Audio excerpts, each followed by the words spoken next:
Okay, let's talk about one of history's most bizarre and honestly most dangerous blunders. It's an incredible story about paranoia, incompetence, and how one single fleet's disastrous journey brought the world to the very, very brink of a global war, a whole decade before 1914.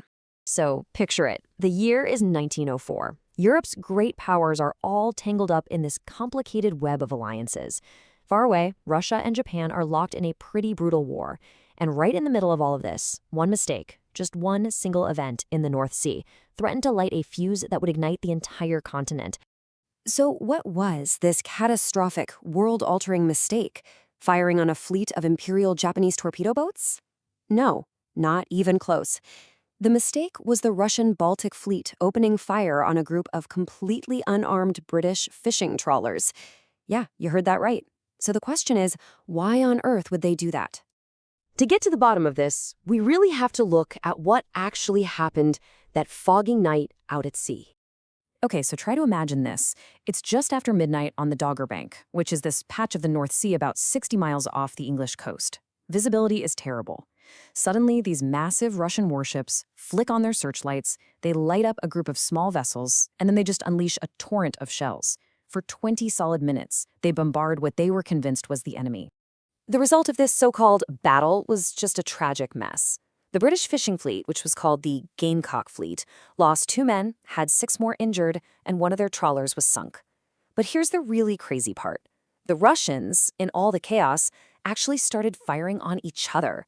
They killed 2 of their own men, including a chaplain, all from friendly fire. It was a complete and utter fiasco. So to understand this madness, we need to rewind a bit and look at why this fleet was even in the North Sea to begin with. By 1904, the Russo-Japanese War was proving to be a total disaster for the Tsar. Russia expected a quick, easy victory, but instead, the mighty Russian Empire was suffering one humiliating defeat after another. Their army was getting routed, and their 1st Pacific Squadron was trapped by the Japanese Navy at Port Arthur, totally useless.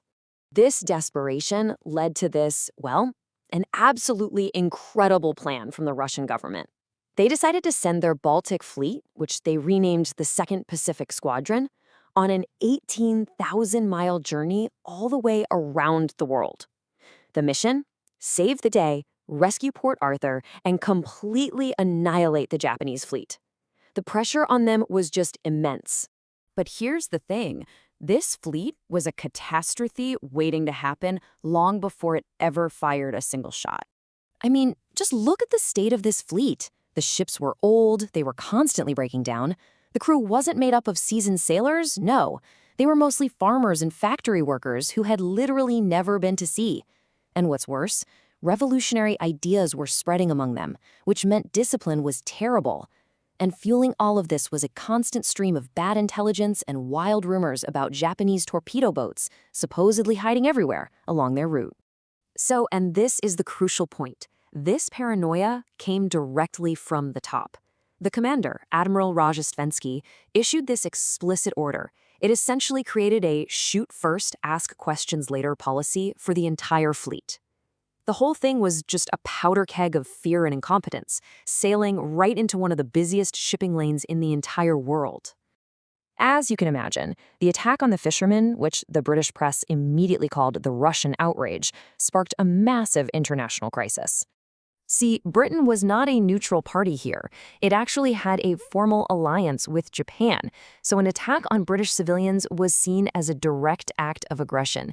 The public was absolutely outraged, newspapers were calling the Russians pirates, and the powerful Royal Navy began preparing for war, shadowing the Russian fleet as it limped away. So how was the war avoided? Well, it all came down to diplomacy, under some really intense pressure. Britain demanded accountability, and the Tsar, who definitely did not want a war with the world's greatest naval power, quickly agreed to an international investigation.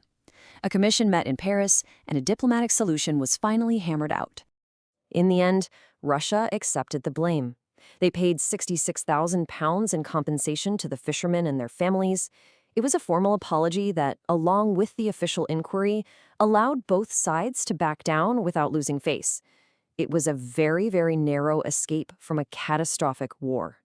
But the story of the Baltic Fleet doesn't end there. After this whole diplomatic crisis, they just kept on going, continuing their doomed voyage to the Pacific. After 7 long months, the absolutely exhausted Russian fleet finally arrived in the Sea of Japan, and their condition was just pitiful after that long journey. And who was waiting for them? The Japanese fleet, well-rested, refitted, and highly confident. It was a complete and total mismatch. The battle that followed, the Battle of Tsushima, was one of the most decisive naval battles in all of history, and the outcome was a total crushing annihilation of the Russian fleet. Just look at these numbers. All 8 of their battleships were lost. Over 4,000 sailors were killed. The Japanese? They lost only 3 small torpedo boats.